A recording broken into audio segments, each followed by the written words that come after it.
Welcome to another Tech Help video brought to you by AccessLearningZone.com. I'm your instructor, Richard Rost. Today's a video for the beginners. We're going to talk about what a combo box is and why you'd use one in Microsoft Access. A combo box is a control that you place on a form that allows you to select from a list of choices. They're very similar to drop-down lists that you find on the web. However, in Access, they're called combo boxes because they're a combination of a text box where you can type a value in and a list box where you select the value. List boxes provide a list of options and you can select one or optionally multiple items. However, they take up a lot of real estate, lots of space on your forms. A combo box is nice and compact. You open it, you pick your value, and it closes. I generally use list boxes like these when there's lots of space available and I want the user to see all the options at once instead of having to open it up and scroll through a list. Some combo boxes allow you to type in whatever value you want. Others force the user to select from a list of available options. Now, there are three different kinds of combo boxes. There's a value list combo box, a relational combo box, and a find record combo box. A value list combo box is the easiest to create. I cover them in my beginner lessons. It's a combo box where you specify a list of options for the user to select from. This is usually good for lists you don't expect to change often, like a list of states, delivery methods, those kinds of things.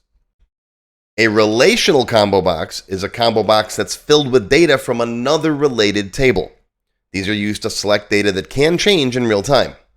For example, you'd put a relational combo box on your order form for the user to select the customer for that order.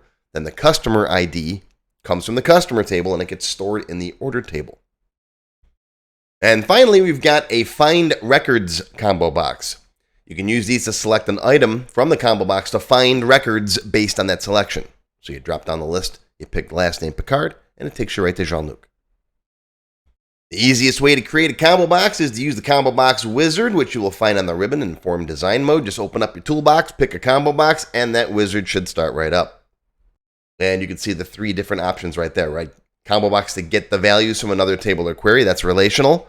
Type in the values that you want, right? That's a value list, or find a record. Now, how do we set up all these different combo boxes? Well, I've got free videos to explain all of these in more detail. You'll find links down below that you can click on. Here's the video for value list combo boxes. I've got one for relational combo boxes. And of course, the find record combo boxes. And I've got a couple other videos for questions that people always ask me about combo boxes. For example, everyone always asks me, how do you put last name and first name together, two fields together in the combo box? You can see two fields when you drop it down, but not always when it's closed. So this video covers that. I've got a video that covers cascading combo boxes. What's that? Well, that's when you have two or more combo boxes that depend on each other. For example, you pick your state, and then the city combo box will only show you a list of cities from that state. That's called cascading combo boxes.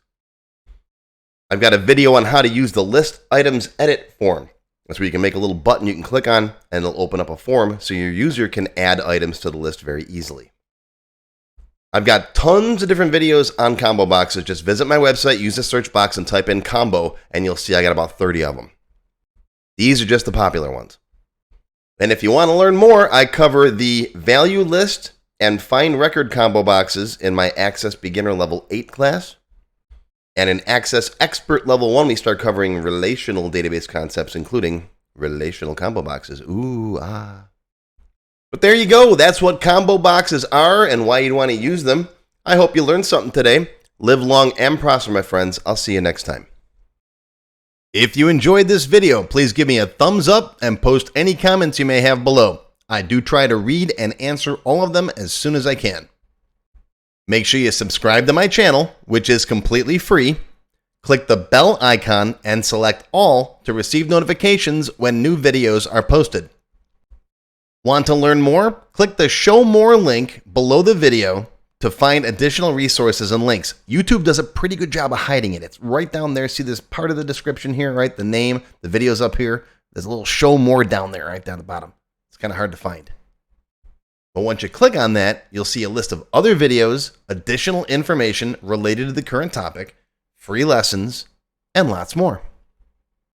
And YouTube no longer sends out email notifications when new videos are posted like they used to do. But if you'd like to get an email every time I post a new video, click on the link to join my mailing list.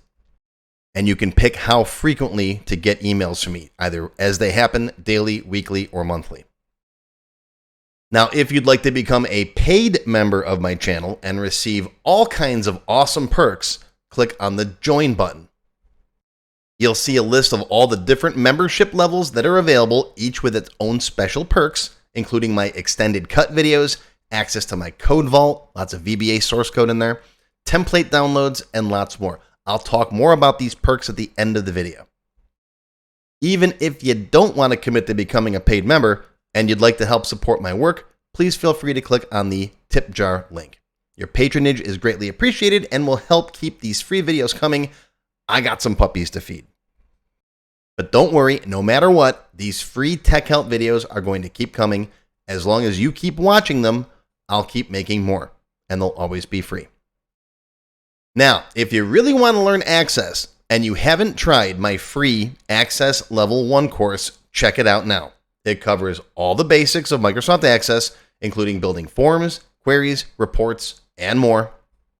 It's over 4 hours long. You can find it on my website or on my YouTube channel. I'll put a link down below you can click on. And did I mention it's completely free? The whole thing, free, 4 hours. Go watch it.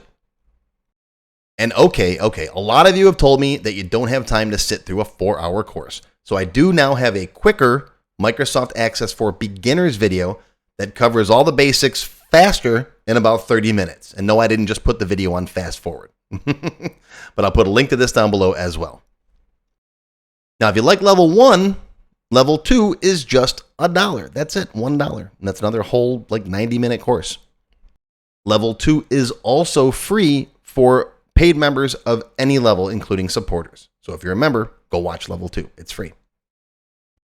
Okay, want to get your question answered in a video just like this one? Visit my tech help page and send me your question there. Members get priority, of course. While I do try to read and respond to all of the comments posted below in the comments section, I only have time to go through them briefly a couple of times a month, and sometimes I get thousands of them. So send me your question here on the tech help page, and you'll have a better chance of getting it answered. And while you're on my website, be sure to stop by my Access forum. We've got lots of lively conversations about Microsoft Access and other topics. I have a fantastic group of moderators who help me answer questions. Shout out to Alex, Kevin, Scott, Adam, John, Dan, Juan, and everybody else who helps out on the site. I appreciate everything you do. I couldn't do it without you.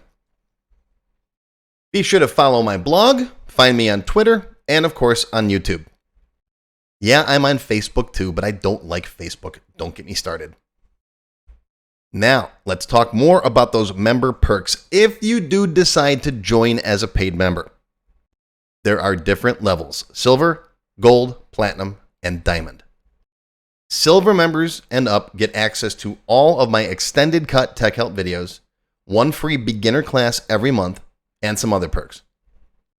Gold members get all the previous perks, plus access to download the sample databases that I build in my tech help videos, plus access to my code vault where I keep tons of different functions that I use, the code that I build in most of the videos. You'll also get higher priority if you do submit any tech help questions. Now, answers are never guaranteed, but you do go higher in the list for me to read them.